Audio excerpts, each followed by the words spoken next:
sejahtera buat kita semua. Perkenalkan, nama saya Reni Juliana Sihombing, Escape MKM, NIDN 0104078202. Saat ini saya sebagai dosen tetap di Stikes Darmo, Prodi Diploma 3 Keperawatan. Pada kesempatan ini saya akan mempersembahkan data diri saya sebagai dosen tetap dalam unjuk kerja Tridharma Perguruan Tinggi atau PDD UKT-PT, khususnya di bidang pengajaran. Di mana ini merupakan syarat untuk sertifikasi dosen pada gelombang pertama di tahun 2026 ini.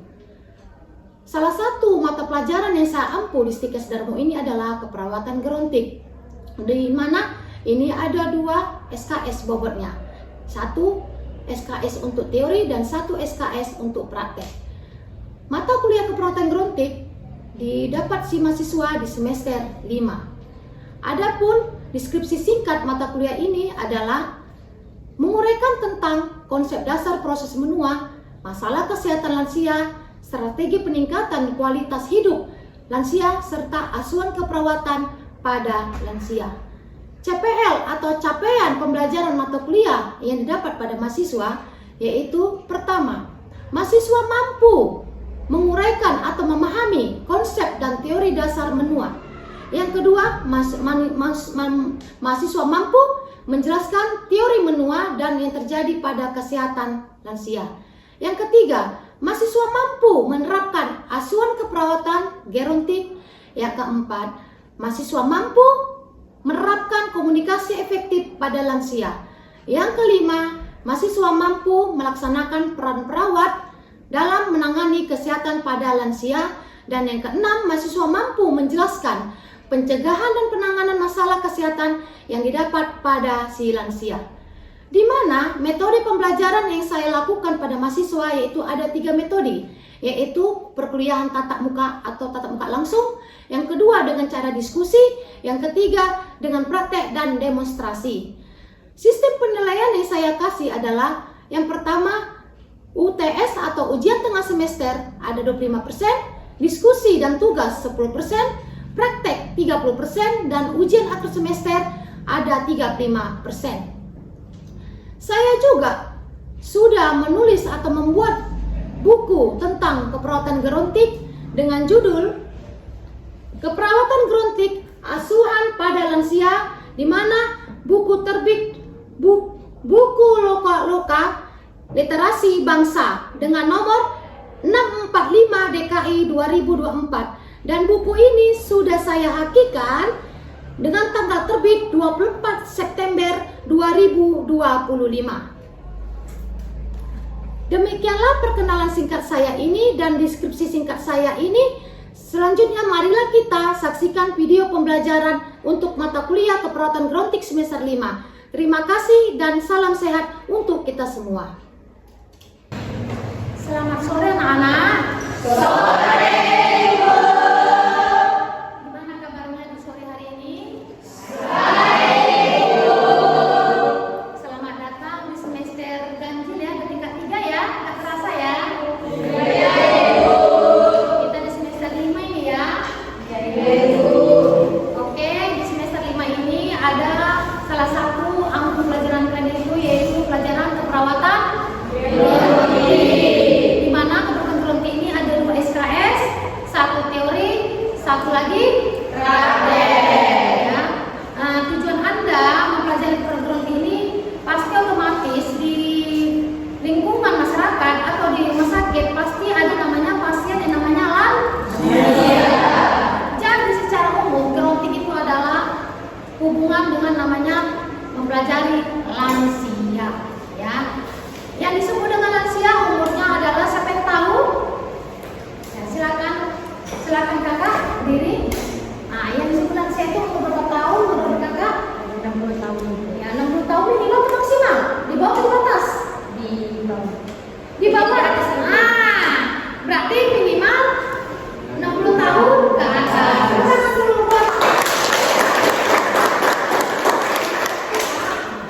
Jadi yang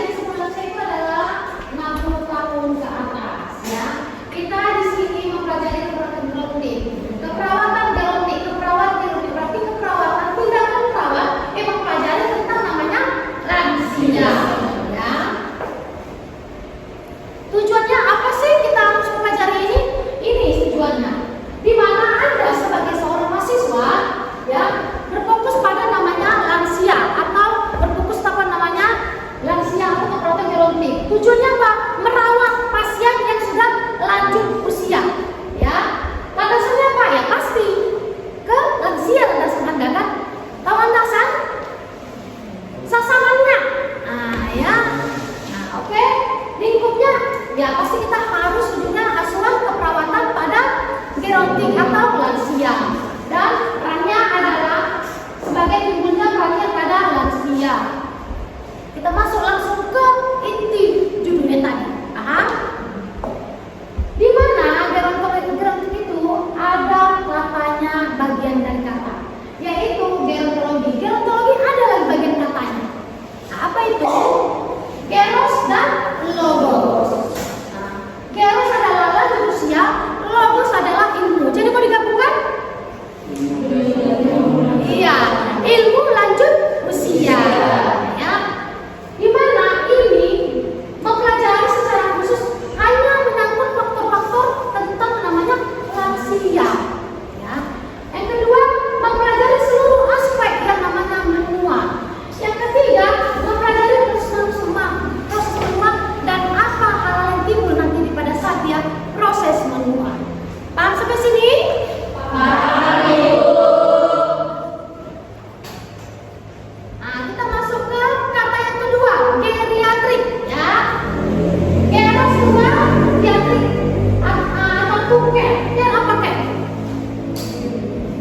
Care, bukan holistik, ya. Care apa? Care. Care.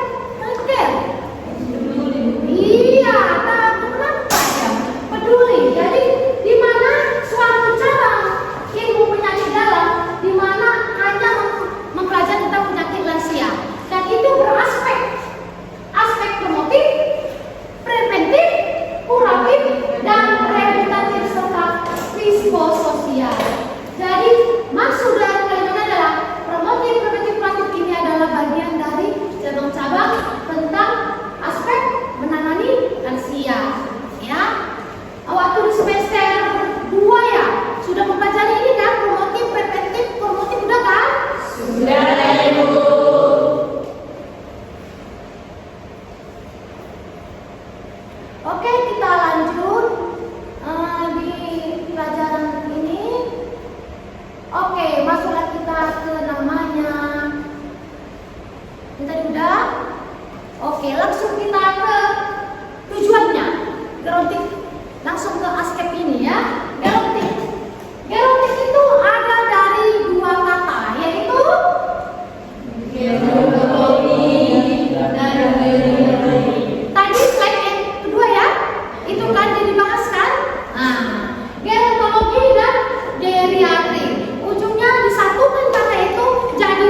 Siapa yang tahu pantangan-pantangan makanan yang tidak boleh dikonsumsi oleh lanjut usia? Siapa yang tahu?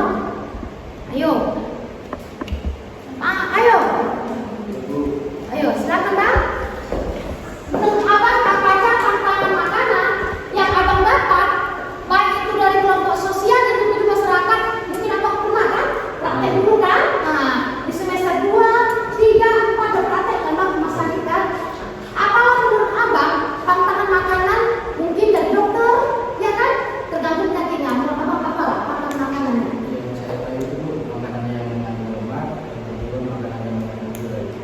Pantangannya salah satunya adalah mengandung lemak dan mengandung gula atau manis-manisan. Betul tidak?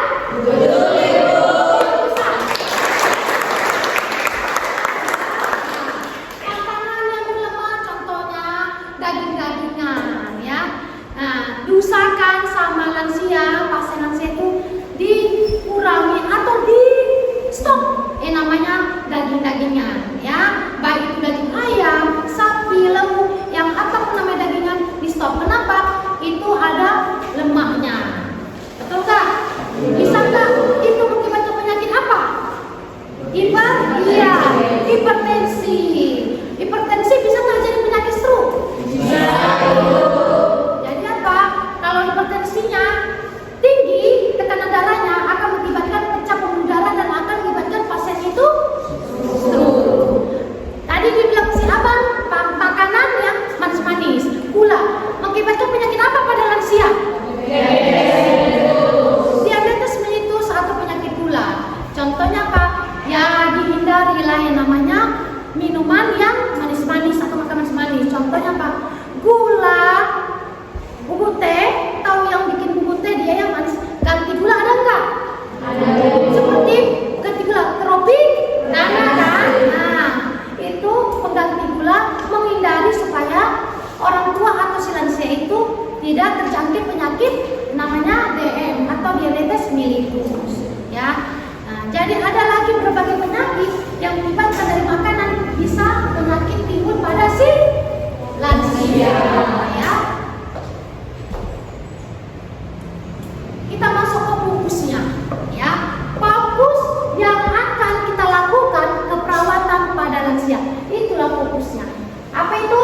Pertama, peningkatan kesehatan ya atau health promotion ya.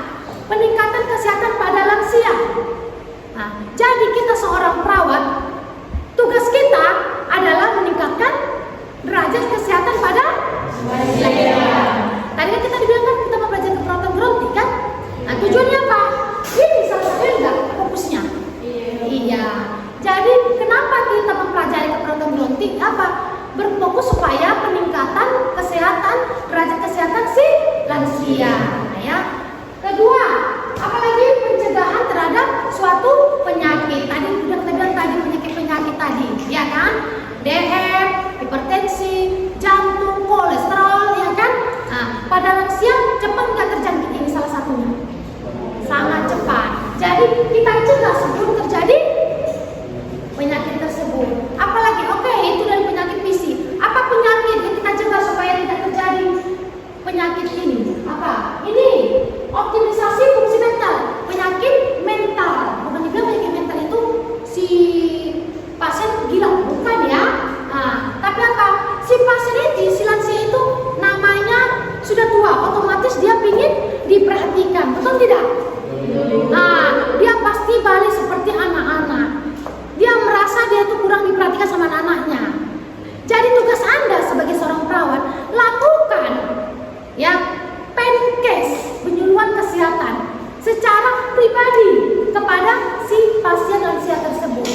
Ya, nah, apapun ceritanya, kita harus melakukan optimisasi fungsi mental. Ketiga, mengatasi gangguan kesehatan umum pada si pasien. Sama kayak di dalam tadi, teman kita tadi, penyakit-penyakit pada si pasien tadi, otomatis kita harus mencegah, mengobati, dan mengatasi kesehatan masalah umum pada si pasien. Kita atasi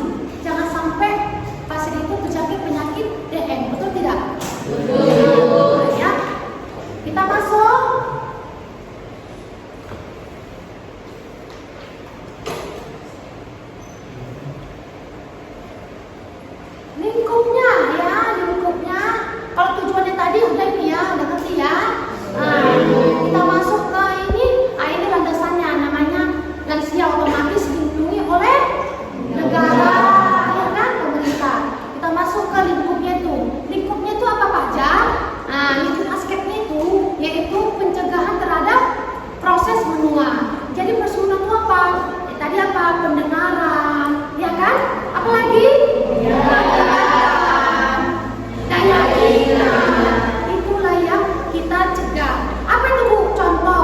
Kalau pendengaran, si pasien itu atau si lansia itu kita dampingi. Kalau contohnya apa?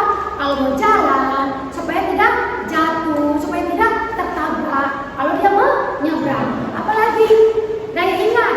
Nah, kita anjurkan sampai dia makan obat. Jangan dimakan ini ya, Bu, Bapak, nanti bisa penyakit gula. Dia akan lupa penyakit dia ada. Kenapa? Daya ingatnya sudah menurun, ya. Jadi bukan berarti kita seorang perawat, itu lupa makan obat, lupa makan sesuatu, kita langsung mantap, nggak boleh. Kita sebagai seorang perawat lakukan sesuai dengan 3S kita. Senyum selalu dengan pasien, sapa pasien, dan sentuh terhadap pasien, ya. Oke, nah inilah peran perawat ini, ya. Ya, udah ini proposal advokat. Inilah dan masuk kita yang ini. Tanggung jawab kamu sebagai perawat politik apa? Ya, apa tanggung jawab kamu? Kamu seorang perawat kan? Apa tanggung jawab kamu sebagai seorang perawat dalam merawat lansia? Pertama,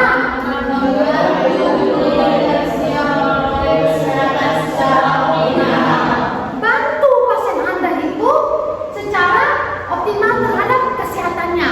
Tugas kamu nggak itu? Iya. Yang kedua,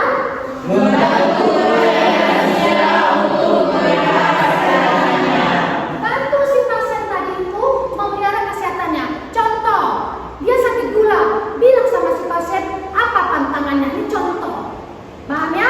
Yang ketiga,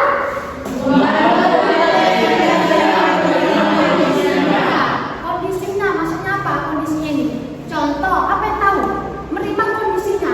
Ada loh, kalau namanya sudah lansia, otomatis dia akan merasa tidak dihargai, merasa tidak diperhatikan. Contoh, dia dulu seorang mungkin pejabat, atau seorang pangkatan, atau seorang manajer, atau seorang gelar apalah. Tiba-tiba sudah pensiun, dia tidak dihargai lagi, dia merasa padahal begitu. Nah, peran dia dulu yang dia dihargai, dihormati, dia merasa tidak bisa lagi merasakan itu. Jadi kamu sebagai seorang perawat bantu si pasien lansia itu menerima kondisinya, ya, bawa anak-anak sekitar dia semua tetap memperhatikan dia. Yang keempat,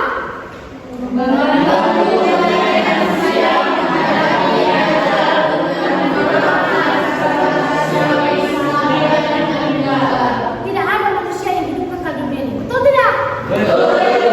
Semua pasti akan mengalami namanya proses kematian.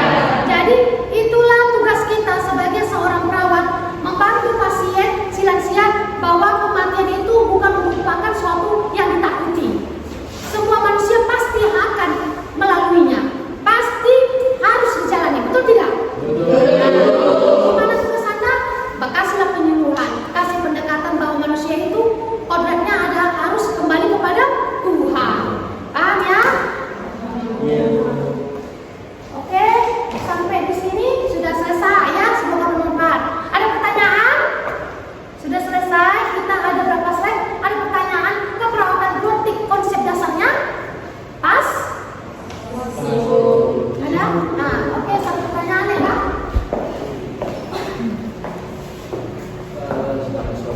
Saya isi pertanyaan itu, cara paling simpel dalam perawatan untuk merawat seorang pasien yang lansia itu bagaimana? Terima kasih Pak atas pertanyaannya. Pertanyaan dari teman kalian, bagaimana sih kalau kita seorang perawat bekerja di home care ya? Home care apa ya? Merawat lansia.